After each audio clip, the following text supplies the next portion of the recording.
didn't say that, Steve. Talk to the hand, because the face ain't listening. Not bad.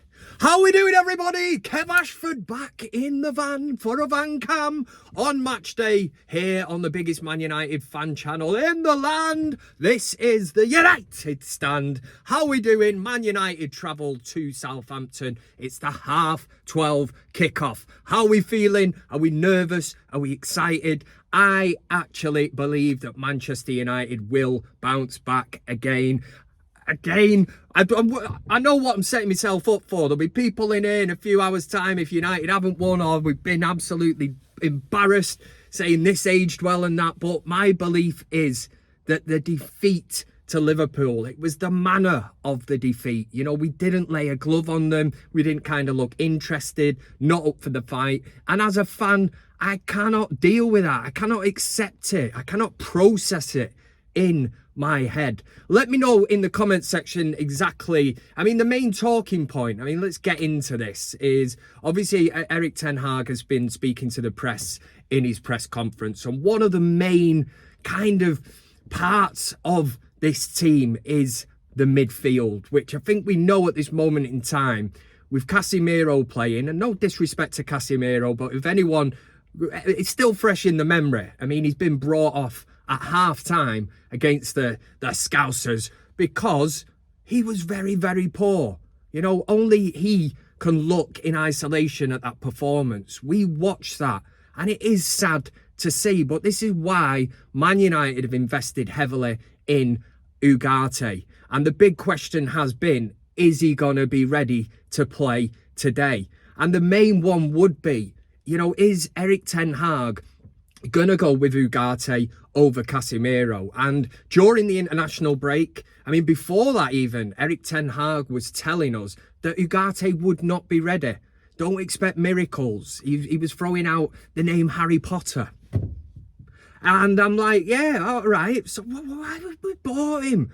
The whole point of buying him is to get him in this team, that number 6 role, the player that is going to sit in front of the back four and basically do the dirty work, the donkey work. You know, he's the donkey on Blackpool Beach. He's there for other people's pleasure. He will, take the kids down the promenade on his back, do the hard work for their, entertainment, their laughter. And that's where it's such a vital part of the team. You see so many of these top teams have an individual who is capable of basically covering that area that surrounds the back four. And that will free up Kobbie Mainoo. That will also free up Bruno Fernandes to do his stuff. Because we all know that further up the pitch is where Bruno is most active and most productive. Final warning, Steve. On the injury front, Erik Ten Hag has basically told us a lot of things that we already knew. We know that Rasmus Højlund and Luke Shaw are back in training but won't be available for selection today. Obviously, Mason Mount is injured as well. Malacia has been a long-term injury, but he was included in the Europa League squad. So quite interesting to see if he can come back into the fold at Manchester United. But I suppose the main one from the international break has been Matthijs de Ligt. Basically has been wrote off by the media. Ooh, I wonder why. Because he plays for Man United. That's why. I've said it on the Thursday night show on the United Stand. I said if Matthijs de Ligt played for Fulham, play for Southampton, play for Manchester City, a really shit club that nobody cares about, you wouldn't even hear about Matthijs de Ligt's mistake midweek for the Netherlands. But because he plays for United, they're ramping it up. The agenda is there. The agenda is strong. And that's because Manchester United are the biggest club in the world. Don't let anybody tell you any different. But, in terms of team selection, I've heard a lot of people saying that Onana should be dropped from the squad. And I don't know whether this is an unpopular opinion, but for me, Onana stays in between the sticks. On the right-hand side, Mazraoui has been a breath of fresh air. I think he's been absolutely brilliant. Again, I don't want to build him up too much it is early in the season, but you can only go off what you've seen so far. I think he's settled in. He's taken like a duck to water. That was a duck on the water. At the back, I think De Ligt has to play. You know, forget about the media and what has been said this week regarding mistakes or mistake for the Netherlands. The RG Butcher, Martinez would be starting for me, and Dalot is Dalot, isn't he? Just doing his job, as Roy Keane would say. He just does it. Left side, right side, I'll play anywhere, me gaffer. I'll just go out and do my business. The big one is, and obviously in the comments section, let me know, what do you think that Ten Hag is actually going to do about the number 6? Is it going to be Casemiro? Will he look and think, Ugarte, I'm going to try and work him into the team? But make no mistake about this. This is a must-win game for Manchester United. You know, I don't say that lightly.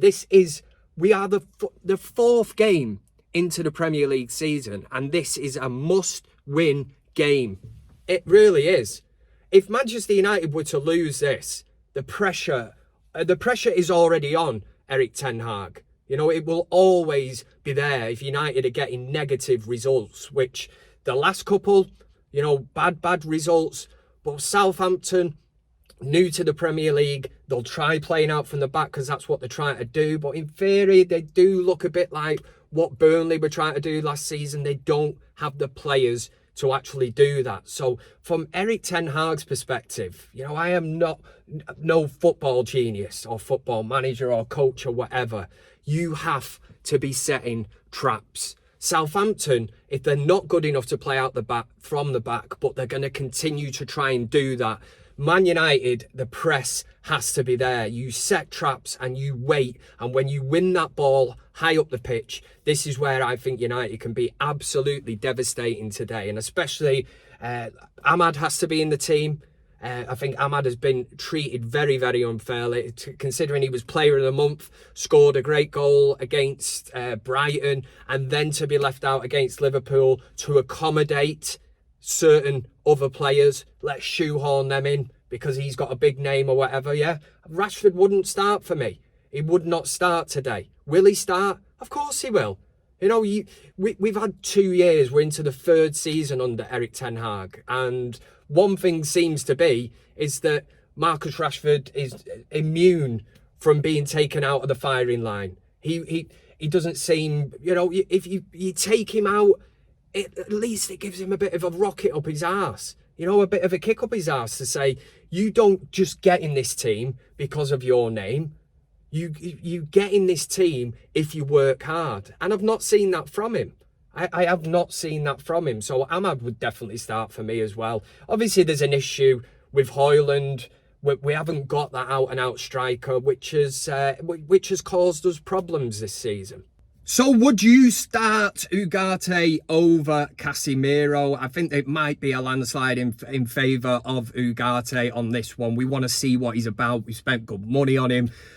He did play for Uruguay twice during the international break, so that's kind of his little pre-season. At least he's got the minutes in the legs, as they say in the industry. But apart from that, I think obviously Rashford is a question mark. But let me know in the comment section exactly what you are thinking. This is game day. We've got you covered here on the United Stand.